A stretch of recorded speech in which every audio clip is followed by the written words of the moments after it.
মজা কি মজা পেয়ারা ঢাসা ঢাসা পেয়ারা। এই দেখো এই যে পেয়ারা পাড়তেছি, নিজের লাগানো গাছের পেয়ারা। এই দেখো ঢাসা পেয়ারা একদম। এই যে এমন পেয়ারা গাছ থেকে পেরে সেই স্বাদ।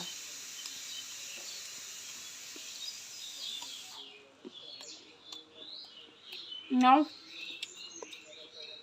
আজকে আছে পারি। কি মজা কি মজা। মিষ্টি নেওয়া আরেকটা পারবো, দুটো দিয়েছি তোমার হাতে।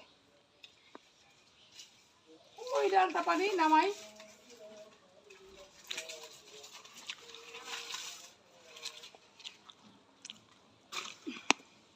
এটা পেকে গেছে, পাকা পেয়ারা খাই না, দিয়েছি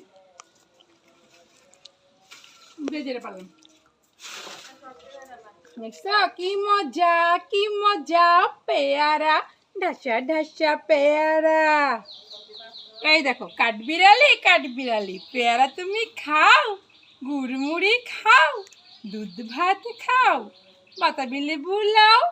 আমিও খুবই পেয়ারা খাই, যে একটি আমায় দাও। তোমার দিতে হবে না, আমি নিজেই পেরে খাচ্ছি। আহ সেই স্বাদ।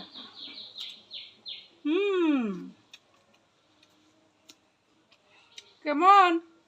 কাঠবিড়ালি খেতে আর নিতে হবে না, আমরা এখন পেরে পেরে খেতে পারি পেয়ারা। ঢাসা ঢাসা পেয়ারা। পেয়ারা উপর থেকে খাচ্ছে খুব ভালো, একটা কামড় জুড়ে পড়ে গেছে, দেখা যায় ভিতরে পোকা। হায় হায়, এটা পেয়ারার খুব বড় একটা সমস্যা, যার জন্য আমি পেয়ারার ভিতর পর্যন্ত যাই না। আমি সবসময় উপরগুলো কামড়ায় খাই, কারণ পেয়ারা আমার খুবই পছন্দ। যখন ভিতরে পোকা দেখে ফেলাই তখন আর খাওয়া যায় না, যার জন্য ঘুরা উপরের চামড়াটা আমি খাই। সব দিক দিয়ে কিন্তু ভালো থাকে না,